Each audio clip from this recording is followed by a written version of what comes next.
Now we said her name. And her brother Brian. And her brother Brian.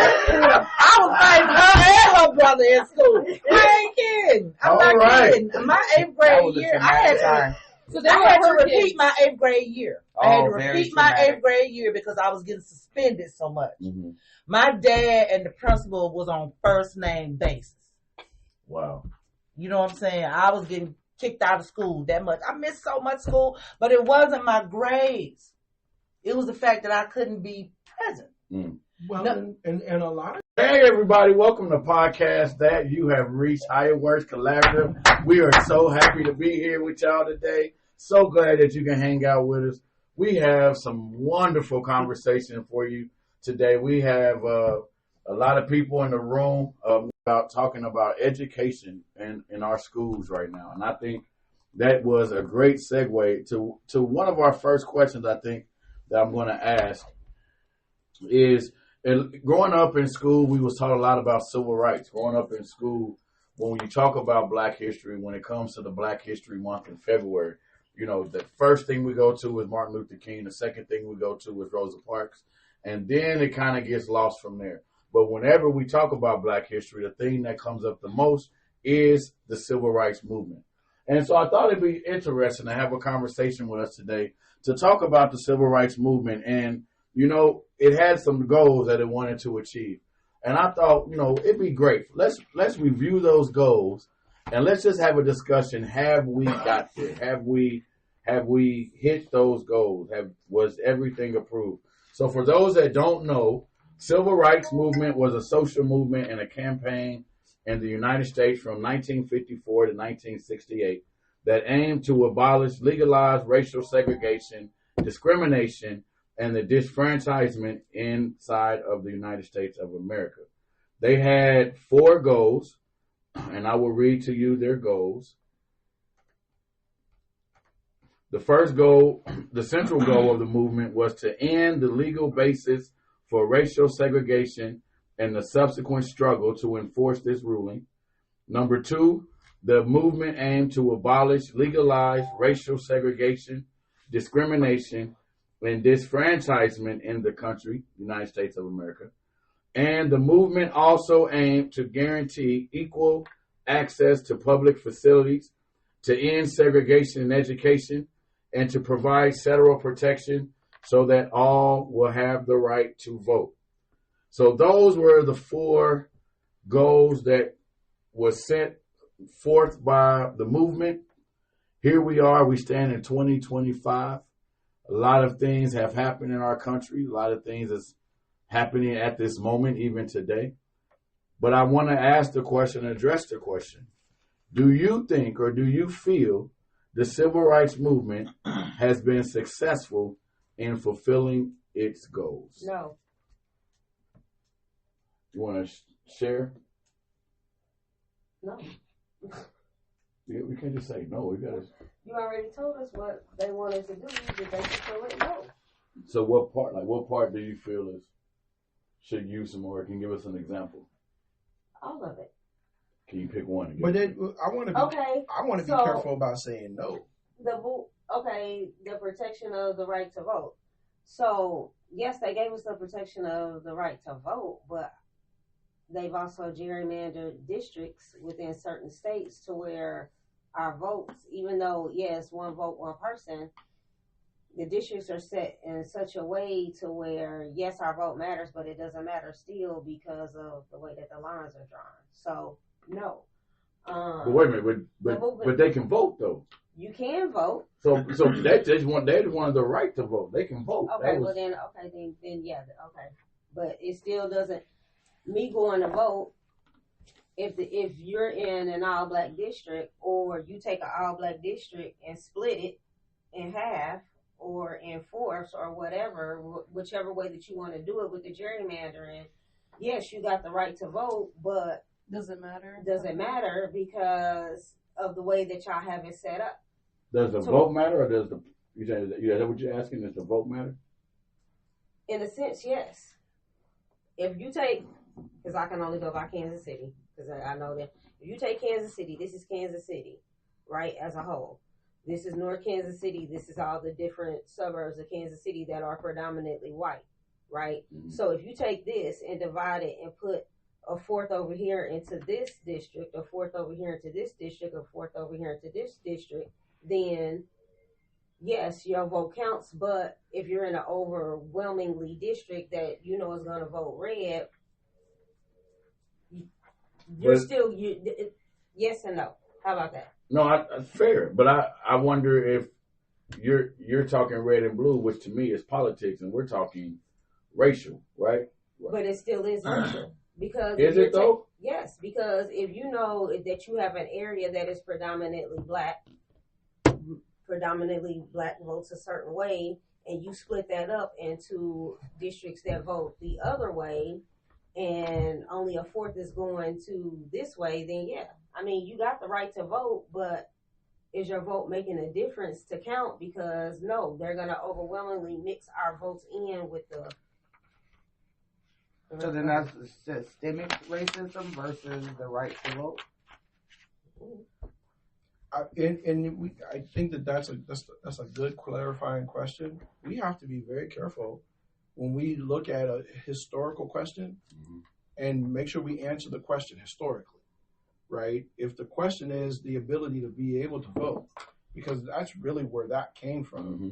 You know, the Voting Rights Act didn't get ratified, which is what actually gave black people unanimously the right to vote. The Voting Rights Act made that. It got rid of the Jim Crow laws, the toll taxes, the poll taxes, and all of those different things that were used to suppress. Now, are we surprised that they came up with a different suppression tactic? Absolutely not. That's what power does. Power tries to maintain itself. And the fight continues for us to continue to push against all forms of disenfranchisement that we see, all the different places that we see we got to go. But I also want to make sure that we give credit to the individuals that were doing the work at the time, because there was lives lost during that time that did equal or did go out to, accomplishing a thing.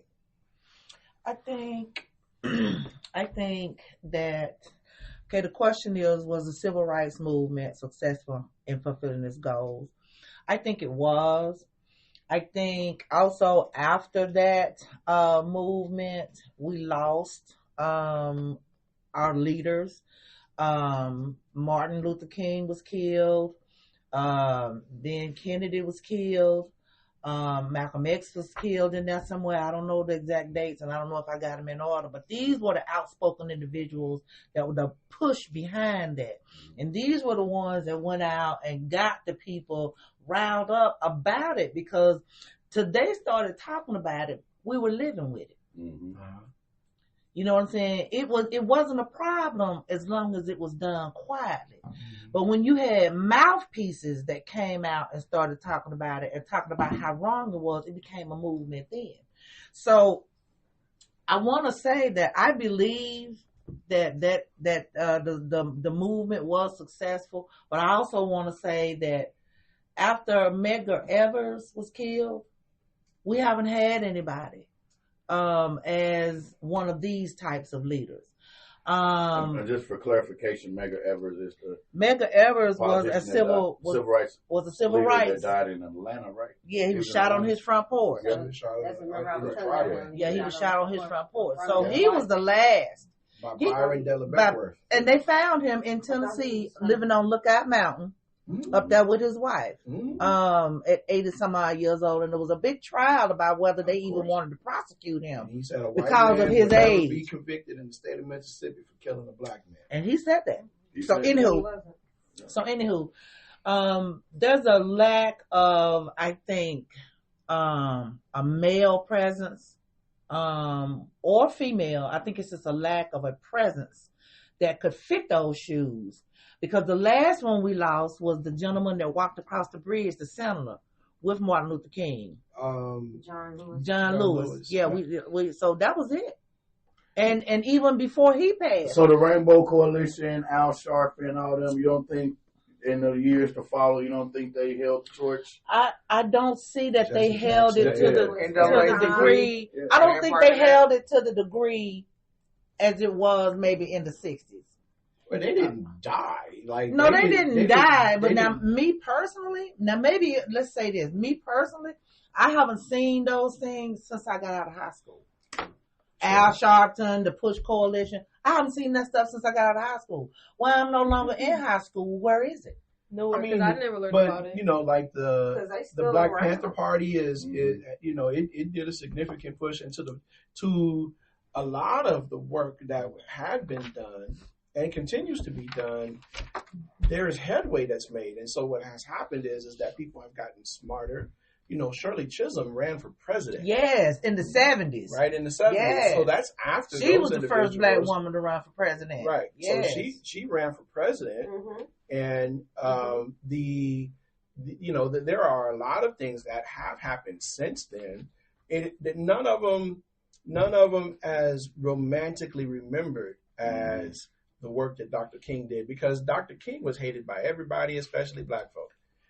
At the time, right? They had issues and problems because everywhere he went, he brought problems, you know, for the people that had to live there after he left. Right. Well, because you had to deal with the repercussions and stuff like that. And so it's a mixed bag, I think, when we start dealing with that. But we also know too that, you know, the work does go on, and the vast majority of the work happens in at the local level, down at the level where, you know, one of the other questions that we'll deal with later in this month is, you know, the Black Lives Matter movement, right? There's something that was birthed out of tragedy and out of the situation, the circumstance, has that movement itself, which is one of the easier identifiable movements that we've got in our culture. Is it making a difference now? Is it still going? Is it dead? Did we die? I guess one of the comments I was going to make, which you've answered, you and Pastor Buddy, was expounding on the goals that were achieved in the civil rights movement, you know. Because even though those things were done, but maybe I'm not seeing it because I'm not in the areas that are doing the work for it. So what I'm saying is I'm not saying that we've checked all the boxes and we've arrived to the Mecca. That's not what I'm saying. But what I'm saying is we've definitely made progress in each one of these areas. Mm-hmm. We've actually moved the needle, right? Now I'm not saying we 100%, but we definitely moved the needle. Now what I always come back to, for me in the civil rights movement, because I was so close to being born, but not quite there yet, and close enough to understand it from my mom's perspective, hearing the story from my aunties, from my grandfather. So, like, my grandfather actually being part of that whole slavery, picking cotton thing, like hearing the stories, understanding that, my mom telling me about living life in Kansas City. Now, it wasn't Jim Crow. It wasn't like that. Like, I think that had already kind of happened at that point. Mm-hmm. But she explained that to me, everything, you know, and just being part of that and hearing about it, and then moving here. Moving to St. Cloud, Minnesota, when I'm 22 years old, and only hearing about civil rights stuff and never experiencing anything like that, to come up here and actually start experiencing it, that was a game changer for me. Because I've never, it never made sense to me. But now it makes sense. So I take my own personal stuff and I look at people like, who did the Million Man March? Was that Farrakhan? That wasn't Farrakhan. Farrakhan. Mm-hmm. When he tried to do the Million Man March, right? And no, Charlie was alive when that. That wasn't. That was in the early 90s. It was in the early 90s. Was that in the early 90s? Like 93. How old do you think I am? She was born in like 2000. Open up a new tab. It was like 93 or 94. Million Man March. Fact check. Fact check. 93 or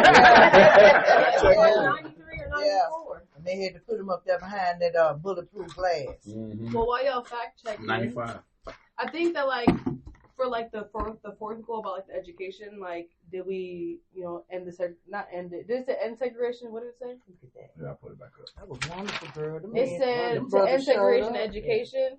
I don't know how it was before, like, I got into high school or, like, whatever, but I didn't learn, like, it's like, they touch base, like the same people you named, Malcolm X, you know, Martin Luther King, like, the main people, the mainstream, you could say mainstream people. But then, like, all the people y'all just named, the John Lewis, I don't know none of that. I never, like, learned about them, so did my mind ever go, like, oh, there's more people in this? No. Because I was only taught Martin Luther King. It's like he did it all by himself how I did it in high school. Like, I didn't know he had people walking with him, standing up there, you know, like, all that kind of stuff, because I wasn't taught those things. But can you pull that up? So also, walk across that bridge with John Lewis. Because you had access to it. As far as what? like, knowing about rights. other people. Yeah.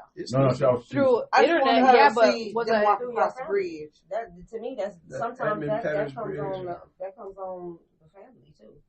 I mean, I grew up in a Hispanic household. It wasn't like a, I don't know how to really explain that. Not to get on a personal level, but like I wasn't raised in a black household. I don't know nothing about this. Like, and I was, you know, my upbringing, my dad and my uncles, man, we marched we were in the march for Juneteenth becoming a state holiday in the state of Texas. Mm-hmm. That happened, I think, early 90s, maybe even the 80s, because it hadn't always been a state holiday. And I remember the year that it became a state holiday in the state of Texas, we were marching in the streets. You know, I was up on shoulders, and it was, you know, you talk about the Million Man March, when it became a law in the state of Texas, there was euphoria. Like, there was, you know, there was black people as far as the eye could see, and there was, you know, it was like the biggest family reunion you've ever been to. Every 2 steps, somebody was trying to make sure you have food. Yeah, you know, it was barbecue everywhere. There was block parties. There was music, and there was just a lot of love and a lot of pride every single place. And you know, when my dad talked about Ronald Reagan, it was a conversation. You know, when he talked about politics, he talked about, you know, Carter and Johnson and these people. And, you know, you talked about segregation. They grew up with, my mom and dad grew up with, you know, colored water fountains, right? In public spaces, there was colored restrooms. There was men, women, and colored restrooms. And so we did get, it was a lot of conversation inside of that, on both sides of my family, both on my mom's side and my dad's side. So I do think that family plays a huge, you know, role in that, in reinforcing that. And that probably shouldn't be too different from any house on any subject, right? Like, I feel like I know more about like Hispanic culture, like, you know, history kind of stuff than I do like black. I guess it depends on the type of school district that you went to. It was because when I was in school, you gonna dig into your other roots and try to find out something about your life. Maybe you find out. So that's the whole point of this, is to be able to figure all that stuff out. So as I was saying, I think it also depends on the type of school, and even with the public education where you went to. And that's what I'm saying, like, in school, when I was in school, like, I was only taught the mainstream people because it was an all-white school. But then to me, it doesn't go with all white, because I went to an all white school too. We learned about it all. But I think with Charles' generation, they started focusing on testing instead of, because then all of a sudden I know, hi my baby, how are you? It came back to when I was in school, yes, we did take like the standardized tests, but they still taught us other things. And it seems like in the 90s, right when I was getting ready to graduate, or right before I graduated in 97, they took the focus off of the kids learning about everything and then just learning what these standardized tests is going to be. What's on. Well, and why did they do that, right? Following money.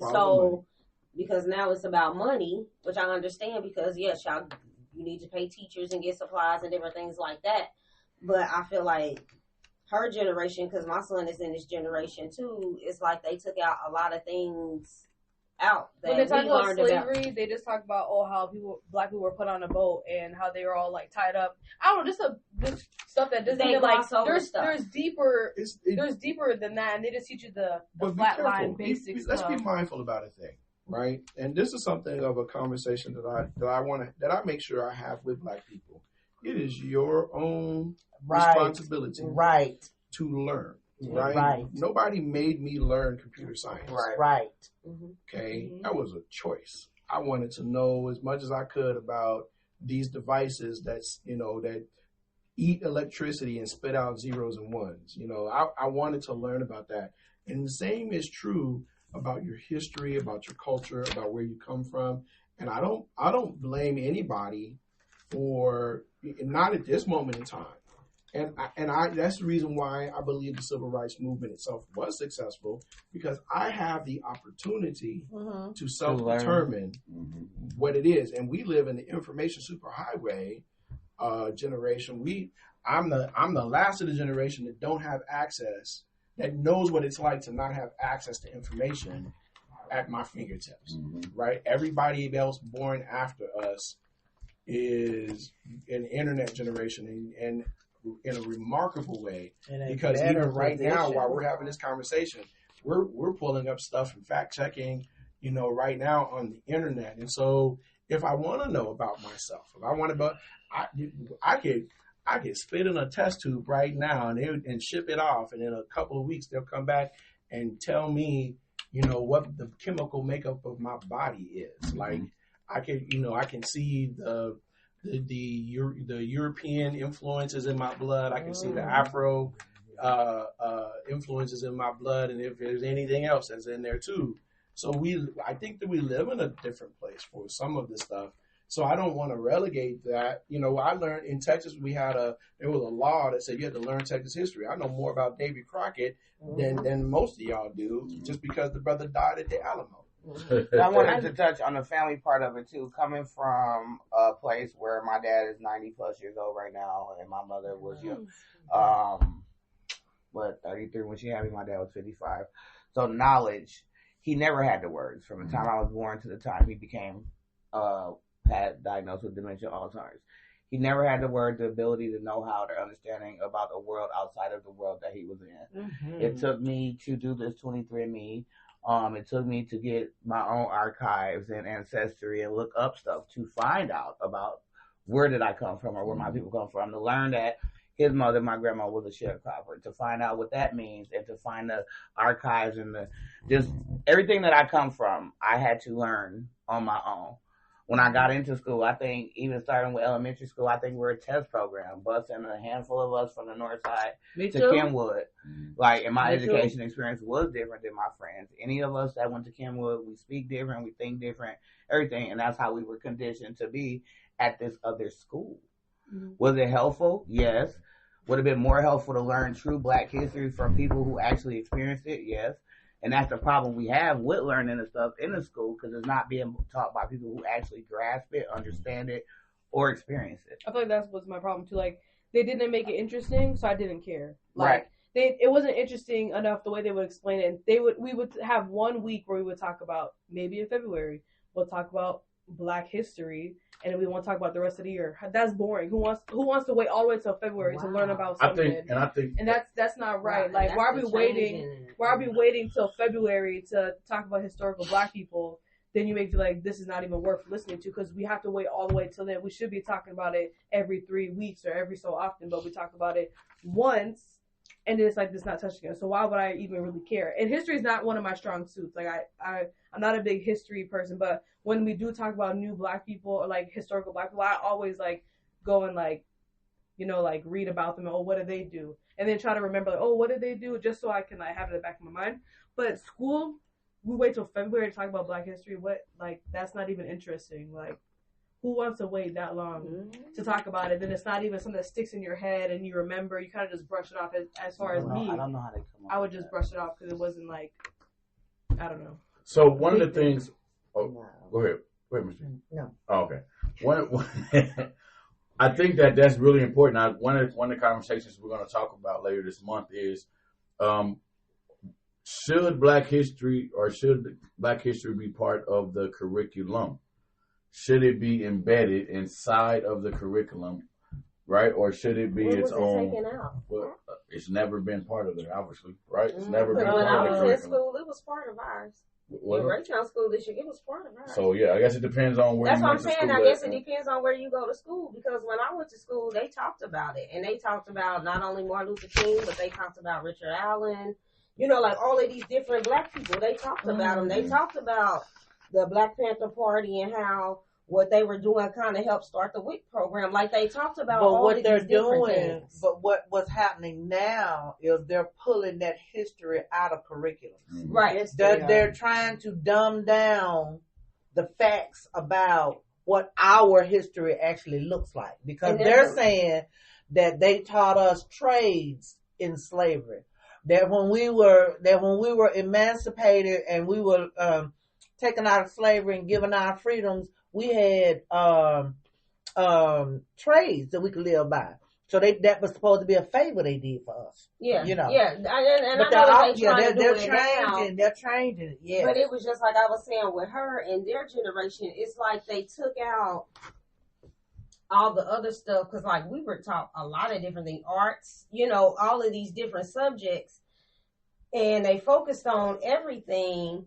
And it's like now in school, what I noticed for her generation, even with Nick, they're not teaching them the same things they was teaching my generation. It's more about what's on the test. Well, so you pass have to, the test so that we can get money. You have to actually look at the fact that the things we learned in school, these kids are not going to need now. You know what I'm saying? So you have to kind of move along with the process.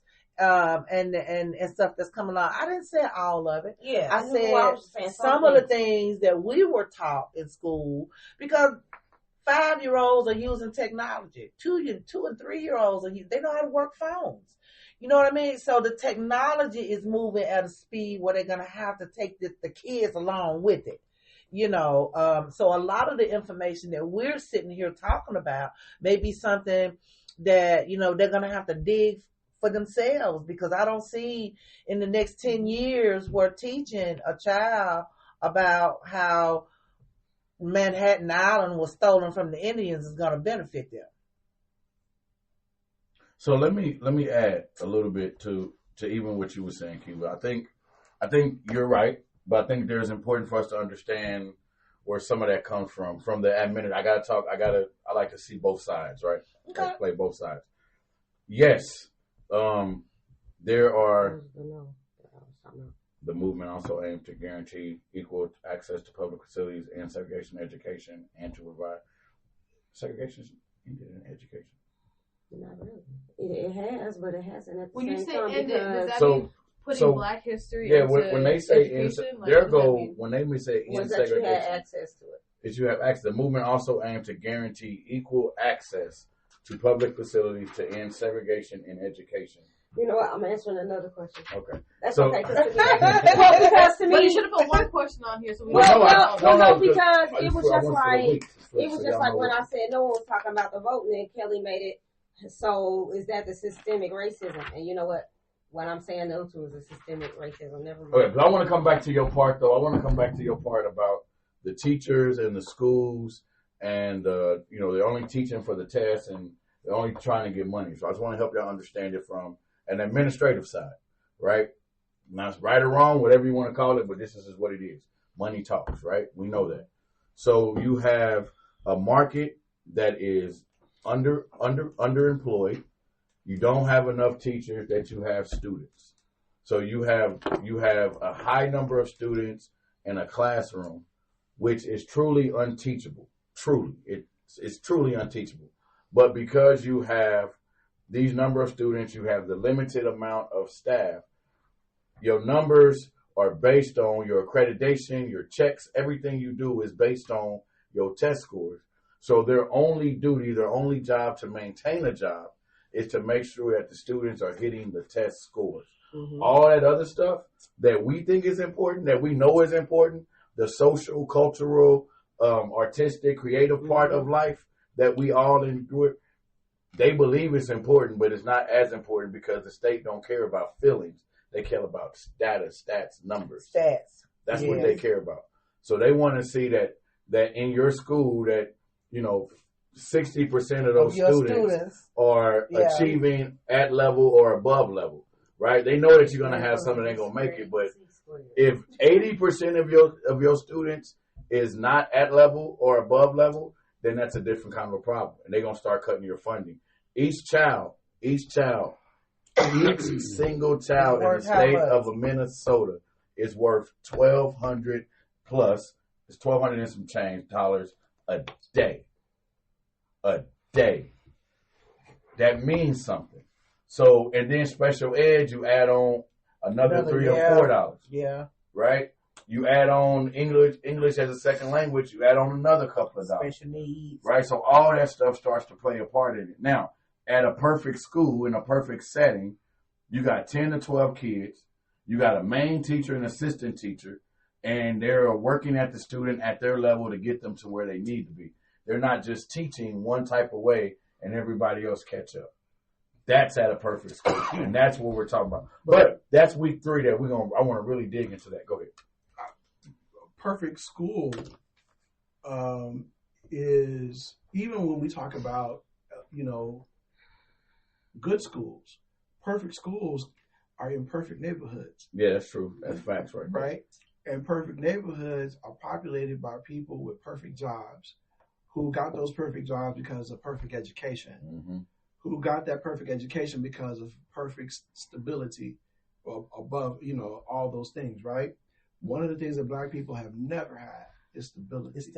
Yeah. We never had stability. And the moment that we ever dared to even advertise it, here come the tiki torches and the pitchforks. Yep. Right. and that is true in every measure that you could possibly imagine. That the legal system, the moment that look at what we're sitting in right now, right? Who told somebody that DEI was the issue or the bane of somebody else's existence, all the way to the point of talking about reparations for white people who are dealing with or have been a victim of DEI? Make it make sense. I can't. You can't make this up. Inclusion didn't become a problem, and I don't even understand still to this day the equity part of it. I understand inclusion because we hear it so much. And then when you see the executive order Trump wrote that is refraining anybody from referring to themselves as him, hers.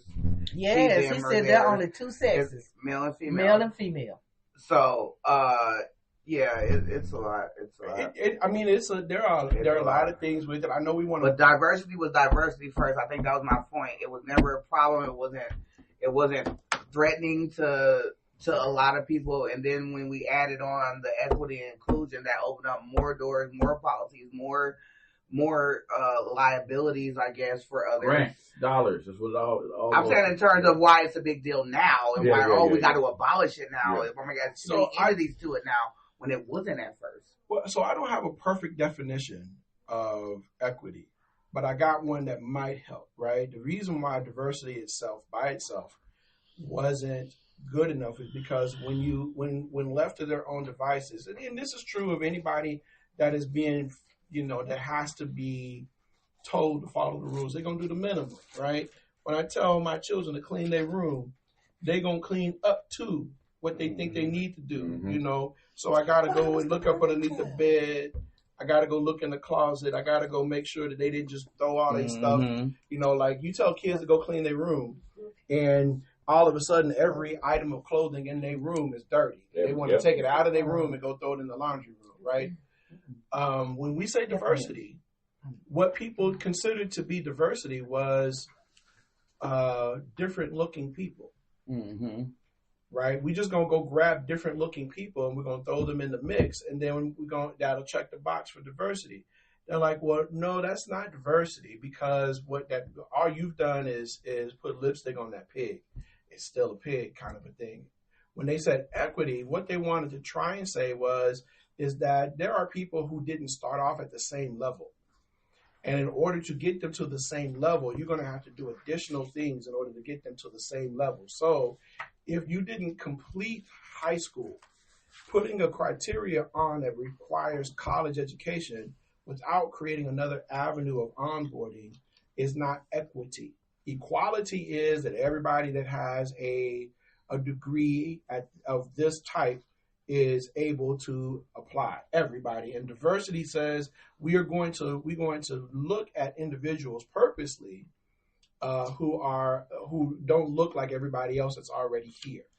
Equity was creating another onboarding opportunity so that, okay, let's say, for example, you don't have a 4-year degree because everything about your life didn't equal up to college, paying for it, getting out of it. We're going to create another avenue that says, or like work experience or life experience. And so we're going to give you credit for the 15 years of life that you've been living, as opposed to the individual who has spent 4 years of high school, 4 years of college. They got a degree, and you're now sitting on this playing field where you're never going to get in the door because of the educational requirement, unless you drop everything that you got and the life that you built around it and go to school and shut everything else down until you get that education to do it. Some of us did that. Some of us had to do that in order to excel to the next level. But equity said, no, we can create another onboarding. And then inclusion went a little step further by saying, in spite of the inability for them to aspire to this thing, and this is where some of the argument starts creeping in from the other side, we're going to include you in on the conversation. We're going to include you in on, being a part of this market, even though. And sometimes there are situations where you include somebody who doesn't have the training, doesn't have the expertise, doesn't have the background, doesn't have the fortitude to be able to maintain it, cannot participate at the same level as somebody who has gone through and managed all those things. So DEI is just an iteration of that was trying to say, how do we get everybody in here? It's been watered down. It's been there's been stones thrown at it. But these are no different than affirmative action of the 90s. This is no different than then. This is no different than the moves and the initiatives that were made during the late 70s and the early 80s as well. Red Cross still has a plaque that says we're the affirmative action employer. We're affirmative action employer. Why would they need to be saying equal that still? opportunity? Because right now, affirmative action is under attack. Well, probably when they got it, it was a big deal at that time. So it's gone now? I know probably when they got that. The Red Cross down the street is still an affirmative action employer. The first time? Yeah. See, I knew they was attacking it. I didn't know it had been done away. And you want to know? You want to know who gave the what is it? The what is it? The statement. The decision. Yeah. You want to know who gave it? Clarence Thomas. Yeah. So according to Wikipedia, hilarious. According to Wikipedia, diversity refers to the presence of variety within the organizational workforce, such as identity and identity politics. It includes gender, ethnicity, sexual orientation, disability, age, culture, class, religion, opinion. Equity refers to the concepts of fairness and justice, such as fair compensation and substantive equality.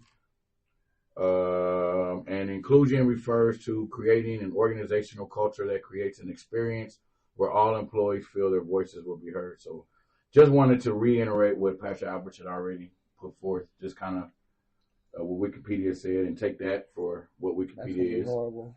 This got verifiable info. But the general point is there that, this is the current movement that we're in. Now, if we, what do we do with it now, Rev?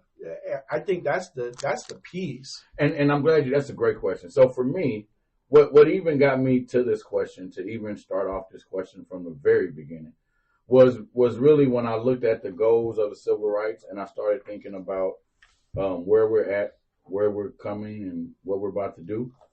One of the things that I noticed was that last goal, which is, where is that at? that the movement also aimed to guarantee access to public facilities and segregation education. That gain access to me, I think, is important because when I look at our society today and I look at all the things that we take for granted and all the things that we have access to that we don't even pay attention to. For example, we can go to school and, I got my third grade grandson telling me, I don't want to go to school. School is stupid. What? Where is this coming from? Mm-hmm. I got my eighth grade grandson telling me, man, I just want to work. I don't want to go to school. I just want to work. Where is this coming from? Right? And when I look at, as we talked about earlier, we talked about the electronics. We talked about all these access things. I got my other grandson, this dude, he's so incapacitated by what he sees on these YouTube videos that he has went and started purchasing all these fake things so that he can portray himself as them, right? So he walk around with all these chains on that are fake as they want to be. And he went on Amazon and bought fake cash money. And so now he's on his pictures doing this and doing, and I had to tell him the other day, I said, what is you doing? Why is you doing that? Right? He ain't got no answer. Right? Because all he knows is what he sees success looks like is what's in front of him. Because the money they make off social media. And because he he's learned that if I can, because he sits and watches YouTubers all day. And he's watching them live in these mansions and do all these amazing things, which is, I'm not knocking their work. That's not the part I'm talking about. I'm knocking the idea of that you have to go to school to want to learn. You have to have a desire to learn. I tell them all the time, the teacher got the knowledge. You got to get the knowledge from them. That's what you're going to school for. But that's the pushback though, right? Just like the civil rights movement, we didn't need white schools in order to get educated. We had black schools. Mm-hmm. The argument was they were separate, but they were not equal, right? There was a law on the books called separate but equal. Yeah. So you can stay separate, but they needed to be equal. Now, the federal government and the state government failed at separate but equal. Mm-hmm. If it worked, there were some black schools that were doing better than the white schools. But when we get to the situation where we start talking about what was available, not only what was available, but why was it available at the way that it was, we look at the needs. And so when you grew up and your family are sharecroppers, right? When you living in a shack, like a real one, I'm not talking about what you've seen on TV. I'm talking about something that ain't got running water in it, ain't got solid walls in it, right? Where you can stand on the inside of the house and look at a certain part of the house and see outside, because that tin that you got surrounding the outside of the house is not insulated, right? That there is when you go sit down and you do your books, and that's what the old folks would say, you better get in them books. Mm-hmm. They didn't know what they were talking about because they had no idea themselves. Most of them were illiterate at best. Mm-hmm. Third and fourth grade education before they had to shift and didn't do exactly what your grandsons are saying. Mm-hmm. I just want to go work. Look at what the value of the children are. And then look at the value of the families that they come from. Mm-hmm. I'm not mad at the grandson who's over here flashing fake money. Man, listen, we grew up in times where everybody wanted to be like Mike. Ain't now one of y'all going to be out here doing the work that was put in to get to that place. Mm-hmm. There's one part genetics, but there's two parts work. Yeah. And you need to be out here hustling, mm-hmm. in the truest sense of the word. You got to apply yourself. If you don't want to, there are plenty of people for whom, if they applied themselves, no, school's not the answer for everybody.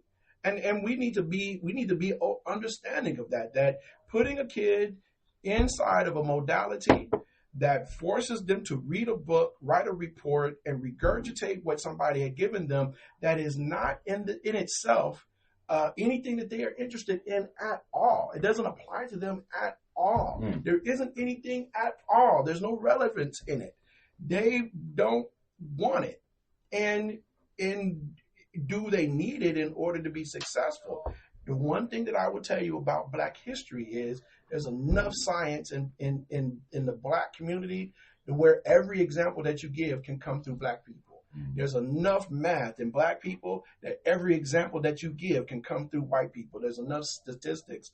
There's enough computer programming. There's enough economics. There is enough politics. There's enough of each one of these subjects that if you wanted to have a complete school where all examples where we taught all of the things in liberal art education and trade, if we wanted to teach all of those things and never bring up anybody else other than black people, there's enough to do that. But if we did, it would be considered to be a lackluster, not inclusive. It wouldn't be inclusive, It wouldn't be an and they inclusive would take that environment. very thing that they gave to us as an olive branch, and they would give it to us and say, "Here, black people, here's where you're getting in at." Right. And we now call it diversity, equity, and inclusion. We called it civil rights at some point in time, right? We called it affirmative action at some other point in time. We're gonna come up with a We new call name. it DEI now. Yeah. DEIJ. Whatever. There's some other ones that go along with it, right? We got diversity, equity, inclusion, justice. Justice. Uh, Forgot what the other one was. There's some other ones that go along with it, and I'm sure on the podcast people will throw in the other ones that go along with it.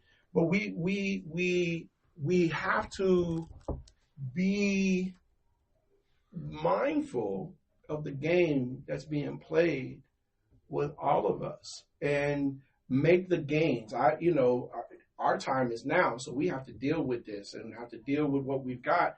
But we're supposed to pick the rock up and carry it further so that the next people that pick it up from us don't have to redo the stuff that we either refuse to do or we're incapable of doing. Right? So we got to be able to do multiple things. Go ahead. I'm sorry, Charles. DEIA is what Kind it of was. forgot. It was something about like the school. How you were saying like, what were you saying about like how like they go there being taught what they don't want to be taught, and then they have to take a test on it to get like numbers, like Buddy was saying, stuff like that. So like, just an example, like when I would go to history class because it was all separate and stuff. We go to history. No, it was called world history or something, whatever. And my teacher was a white woman, and there was 3 black kids in our class. Mind you, I'm one of the mixed ones, and then there's 2 like just African American, and she's teaching a whole class of white kids and 3 black kids about slavery and their history, and the white kids just sitting there on their phones while the 3 of us are engaged. Like we want to know that stuff. Yeah. And so when the test comes, there's 2 questions, maybe 2, maybe 3 of like the 3 points that they talk about that month or that week, whatever it is, and then those are the questions we get correct. I don't care about George Washington, the first president of the United States. I don't care. Mm-hmm. I don't care. Personally, what is he going to do for me now, however many years later? Like, that's just me personally. It's like, you want to teach me about all these white folks that ain't got nothing to do with me today, and then you want to give me a test with 3 black questions, and we get them right because we're sitting there paying attention, wanting to know about that stuff, but then you got the class of 30 kids, like you said, getting taught the standard. And like they literally, I'll be sitting next to my partner, like, you just gonna be on your phone?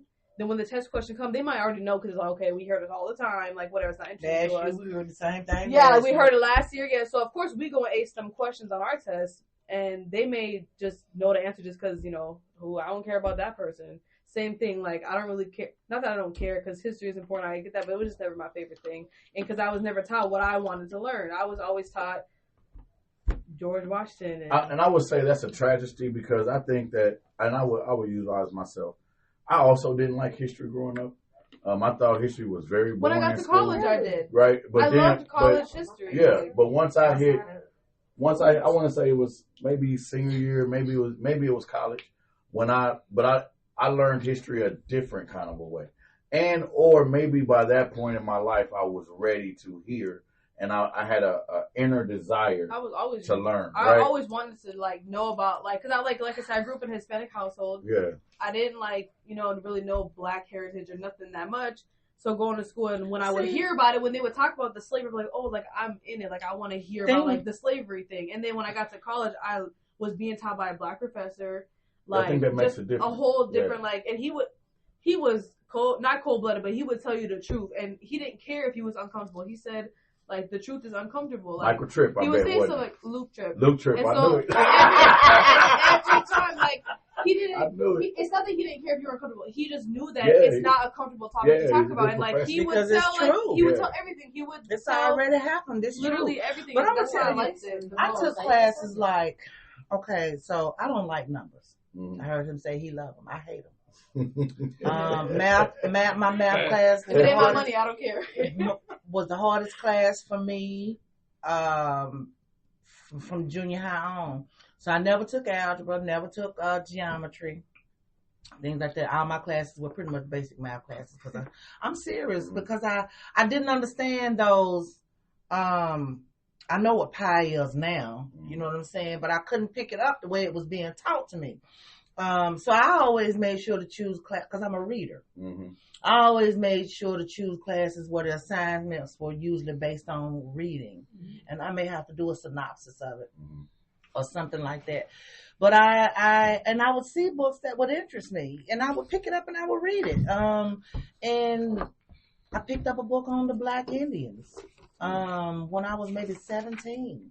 Had no idea how that came about, but I learned it from that book. When slavery was over and the black man had no place of refuge, he was just turned out. The Indians took him in. You know what I'm saying? That's why the bloodlines mixed and started mixing. I mean, that's when you start getting your black cowboys, and it's technically more black cowboys than white, but history will never tell you that. You know, a lot of the ranges and things that had to be ran out there, it was black men out there sleeping in the snow, you know, and stuff like that. But that's how the bloodlines, that's how I learned about that. You know what I mean? So, I could go through a book real quick if I had the time. You know what I mean? So I'm just saying, you have to have an interest in something and be willing to dive into it. And to find out what it's about. It's the people that have interest in it that helps the other people get it. Like, for example, I would have, you know, to Charlie's point about learning, you know, I don't know why I need to know, you know, about the first president. Every black man with a Washington in his name, right? There are a lot of black Washingtons.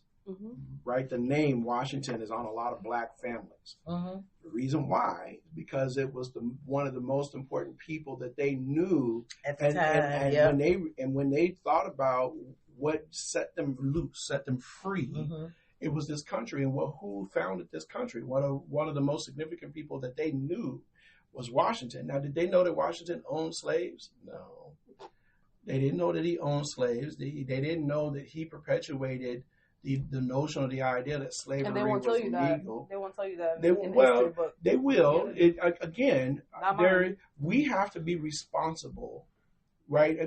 Because here's the thing that I want to make sure that we get out of the whole conversation. Some of this we gotta own, right? There was never a time in all of slavery in the United States where there wasn't a rebellion. Did you know that? That's true. There was never a time. As long as there were slavery, as long as there were black people in slavery, there was always a rebellion. Always. There was a rebellion all across the country. That's why they got very, very, they got very creative with the ways that they would punish people. More brutal. Right? They tried to be brutal because when you read some of the documentation that the white folks had amongst themselves, they said, you know, they would tell you things like, if you want to get all of your slaves on your plantation together, take the strongest black man that you got, whip him in front of everybody, hang him from a tree, and leave his body there until it falls apart. Okay, and that was a strategy that was used in order to get them to act right. You sow seeds of fear, and even then, you would still have things like hush harbors where black folks would disappear in the middle of the night in order to continue to express their spirituality, their sense of belonging, their culture, and there were still risks that were taken. Even the idea of the conversation about civil rights is about risk taking because we had jobs, we were working. Do you know why black people drive Cadillacs? You made me feel bad about this. So black people have a love affair with the brand Cadillac. And during the Depression era, so Cadillac was a company that was born out of the work that Ford had created. So Ford created the Model T, which was the first mass-produced vehicle. 1906. Okay, and so and after that, cars got real sophisticated really fast, right? And so the stock market crashed in the 20s and the 30s. And so one of the things that happened, because there were other spinoffs from Ford, there were these other car companies that were coming up. Cadillac was one of them. Cadillac was facing a horrible set of years because, like everybody else was, and the car company was going to close. It was going to shut its doors. It was going to stop making cars. One person inside of all of the board in the board meeting said there is a client that they know of that they have expressed that black people are showing up and using a proxy, a white proxy, to buy cars for them. And so the cars would cost about $700, and they would pay up to $500 extra if this white person would go into the dealership and buy the car and bring it back to them, because the black people wanted to be able to own nice cars. They wanted to be able to own a nice car because it was still kind of a luxury brand, but they wanted to be able to own something that was nice. But there was no car dealership in the United States that will let a black person walk into the showroom floor and buy a car. Yep. Segregation existed there at that moment. Mm-hmm. And this was in the late 30s, early 40s. And so then what happened is that at that board meeting, the Cadillac company made a decision to go in and desegregate. Now, this is before this is pre-civil rights movement, the way that we think of it, right? Pre-Emmett Till and all that kind of different stuff going on. Rosa Parks and stuff like that didn't happen for another 20-something years. And so Cadillac made this decision that we're going to desegregate our floor, and we're going to invite black people to be able to come in, because black people were disproportionately unaffected by the Great Depression. Mm-hmm. The Great Depression was the crash of the stock market. People that had money, black people could not invest in the stock market. It was illegal. Yep. That's right. It was illegal for black people to participate in the stock market. So because of that, we get to that place where all of us who had grandmothers or aunties who kept money at home. Buried in the ceiling. It was, they put it places. Some of it was underneath the bed. Some of it was in the freezer. Some of it was cereal boxes. Cereal boxes. My big daddy, my great grandfather buried money in coffee cans underneath the chicken coops and the rabbit pens that he had. Big old socks full of cash money, right? And so they had money to be able to buy cars. And so when Cadillac made the decision to do that, and it wasn't like they said, come on, black people, come where the white people shop in. No, they created a separate dealership, so to speak, that allowed them to be able to go in, purchase the cars themselves. Get the showroom experience. And they bought these cars. And it was the first car company that allowed black people to buy cars themselves, cash money on hand. And so they desegregated before civil rights and stuff like that. But black people owned up to that, and they did it themselves. They found a way to be able to do it. Now, this country has relied on black people figuring out a way. Okay. Since the inception. We don't know why we didn't, when they emancipated us in 1865, by the time the last of it was free, we had no land. We had no land. We didn't have no property. We went from slave to poverty instantaneously. And so why are we even here? Why are we here? Why didn't we just, put whatever resources we had together, get on a boat and leave this country? Many of us didn't know where we came from, but some of us come from Africa, some of us came from South America, some of us come from, and we came from everywhere. We all over the world, right? All of us were from Africa, but we didn't know what parts. And the people from Africa that we did come from were the reason why we were here in the first place. They said take them instead of taking us, and we end up over there. Don't get me started. That's a whole different thing. Some of us went, even from Africa, we went to Africa, we went to South America, and took us from South America, brought us up to North America, took us from North America, brought us over to Canada. I mean, don't forget, they were taking the Aborigines too. They were. So I think this has been an awesome conversation. I appreciate everybody's input. Some of the things I thought that I just wanted to highlight as we think about next week's question also. But one of the things I wanted to highlight that was mentioned, our country was built on the backs of African Americans. Mm-hmm. I mean, in every aspect of however you want to think about it, however you want to look at it, I don't care who you are, where you come from. We are at the thread of the existence of this country in every aspect imaginable. And some of it we get credit for, and most of it we don't. And that's okay. And I think that that's part of what this is about. Now, I know that Black History was United States giving us a month to, we're going to honor and celebrate, blah, blah, blah. But Black History should be every day. And I think Black History should be taught in homes. I think that's where it really starts. It's not about the school teaching the history. It's about the home teaching the history. But as it was mentioned before, there has to be a desire to want to know the history. There has to be a desire to want to share the history. I know that for me, my dad being adopted and then dying at a very young age when I was at a very young age also. I don't know anything about my dad's history. I don't know anything about where he came from. And the fact that he was adopted doesn't even really, it makes it even worse. Mm-hmm. Right now, my mom, I can go back as far as my grandfather. We got a plantation in Macon, Georgia. I've been there, been on it. My family owns it. Well, his family owns it. My family owns it. I get it. I know what that's like. I've been on that. I felt that. I've been on the slave plantation. I felt the ancestors. I know all about that. I think that's amazing. What's not amazing to me, though, and it's something I'll never be able to really get clarification on, I don't think, is when I walk in the rooms and when people can talk their history, when people can tell, well, my mom is this and my dad is this, and they can go all the way back. I might not be able to do that.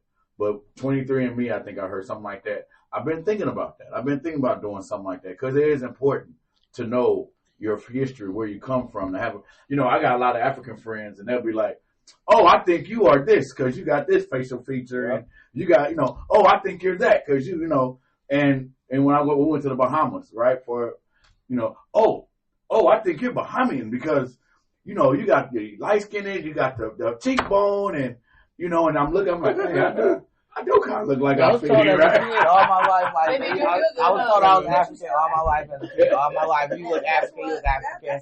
And when I finally did it, 88% African. So and what I would tell us, not knowing our history, first of all, is very African American. Mm-hmm. So take that with you.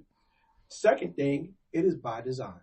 Yeah. Mm-hmm. If you can eliminate a people, if you can disconnect them from if you can mess with their identity, they will be whatever you tell them they are. Mm-hmm. Right? Mm-hmm. If I steal you away, and you can learn this, you can go.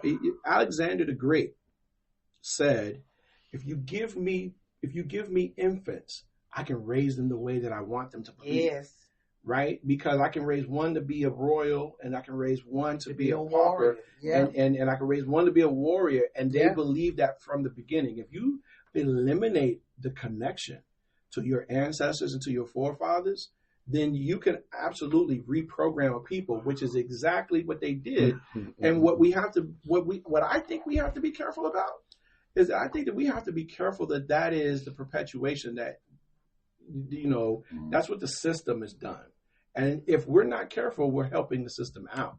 One of the things that I want to make sure of is that, especially when we talk about the education system, we have to stop relying on it to be the education. Mm-hmm. The education system is meant to supplant what the children learn at home. Correct. I don't need to learn how to count at school. I need to learn how to count at home.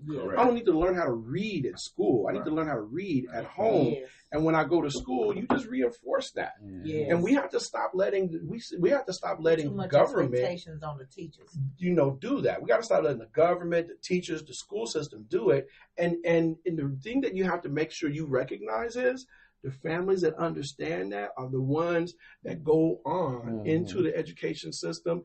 And because they are, if y'all remember, there was a show way back in way back in the day called Doogie Howser. Mm-hmm. Remember that? That was one of my favorite shows. I love Doogie Howser. Yeah. Right. You love Doogie Howser. I did. All right, so That was then my you favorite should know these couple of questions that I'm fixing to ask you, okay? What was Doogie Howser's profession? Doctor. Medical doctor. He was a medical doctor. What was Doogie Howser's mama? What was her profession? She was a housewife. Was she a housewife? She was not. She was a nurse. I don't know. I know his She dad was- was a doctor I too. thought she was a nurse. I don't know. I know she she was was a a You gotta decorator. go ahead. She was a decorator, wasn't she? I think she was a nurse. She was in the medical profession, Because I know his dad was a right? doctor. Doogie Howser, MD, right? And you can ask what his mama and what his daddy were. And what you got to recognize is that he was raised up in an environment. It wasn't just genetic. Genetics has something to do Well, with that's it. why he was so smart, because of what his parents did and how they raised Well, him. they raised him in a situation or a circumstance that allowed him to it was a flower bed. But that flower bed was set, it was already growing roses. So him to be a better rose than the roses that were growing before, that wasn't accidental. That he was was by 16 design. and he became Most- a doctor. Oh yeah, it was Housewife. amazing.